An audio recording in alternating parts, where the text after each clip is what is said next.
décide de passer de Haute-Volta à Burkina Faso, il amorce réellement le début de la décolonisation. Lorsque il décide d'abandonner les référents du colonialisme, que ce soit le drapeau, que ce soit les différentes armoiries, que ce soit l'ensemble des choses que le colon nous avait données, parce que c'était des indépendances parrainées par des drapeaux choisis par lui, des indépendances parrainées par des hymnes nationaux, des hymnes nationaux choisis par lui et composés même par ses fils.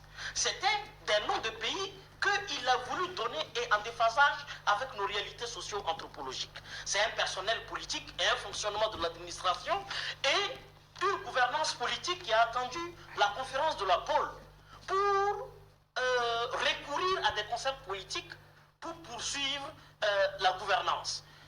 Je dirais, après cette grande étape, et celle des pères de l'indépendance comme Sékou Touré, celle menée par Lumumba, Kwame Nkrumah, Amical Cabral et tout le reste, après l'épisode Thomas Sankara, on retombe dans celle entamée depuis le 30 septembre 2022 par le camarade Ibrahim Traoré et son équipe, et également, bien avant eux, par le Mali et tout récemment par le Niger. Et quand vous voyez déjà sur le plan linguistique, et je suis très heureux de constater que nous commençons à donner du sens à notre orgueil et à notre singularité de peuple. Et de comprendre la gravité de ce que j'étais en train d'évoquer en ce qui concerne la dimension de la colonisation linguistique.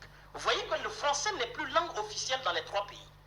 C'est nos langues nationales qui ont la valeur de langue officielle. Ça montre clairement qu'on a amorcé.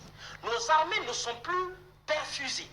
Nos armées, les décisions clés de notre souveraineté nationale, intérieure et sous-régionale ne dépendent plus d'attachés militaires, ne dépendent plus de l'Élysée, ni de Berlin, ni d'aucune autre entité. C'est une réalité. Vous avez vu également la question de l'offensive agricole. Vous avez vu désormais des images très simples. Le procès qui est en train de se passer, quand je regarde la présidente... On risque d'aller oui, il ne reste que 10 minutes. Oui, mais regardez la beauté des costumes portés, avec du fil de coton issu du dur et laborieux travail des paysans. Voyez-vous, c'est des images frappantes.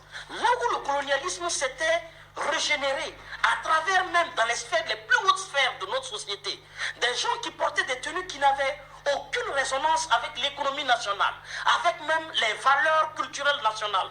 Désormais, vous avez un combat qui est fait à ce niveau sur le plan vestimentaire, jusqu'aux universitaires où on portait des toges à nylon. Désormais, c'est des toges qui ont toute la valeur socio-culturelle et qui valorisent le patrimoine votre avis sur cette question. 34 ans de pause. Il a bien expliqué, je peux revenir sur la période Sankara, qui tout le monde est unanime effectivement que nous avions amorcé et il avait déjà commencé à travailler les mentalités. Mais aujourd'hui, et je reprends encore les différentes exigences pour dire que nous commençons à les remplir. Au plan diplomatique, vous voyez que nous avons constitué effectivement aujourd'hui l'AES. Et l'AES s'affirme en partant effectivement sur un certain nombre de défis que nous avons en commun et que nous voulons effectivement résoudre par la mutualisation des forces et réduire effectivement les faiblesses. Deuxièmement, au plan agricole, regardez ce que le ministre Sombier a fait. Sur le terrain, il donne des ultimatums, sinon on casse les marchés. C'est ça effectivement de l'indépendance. Il n'y a plus effectivement quelqu'un, tant au plan interne ici, ou au plan extérieur, parce qu'il donne effectivement de l'engrais, etc., pour dire non, nous ne voulons pas cela. Regardez au plan effectivement, ça résout le problème de la souveraineté alimentaire qui nous donne effectivement certaines forces d'indépendance.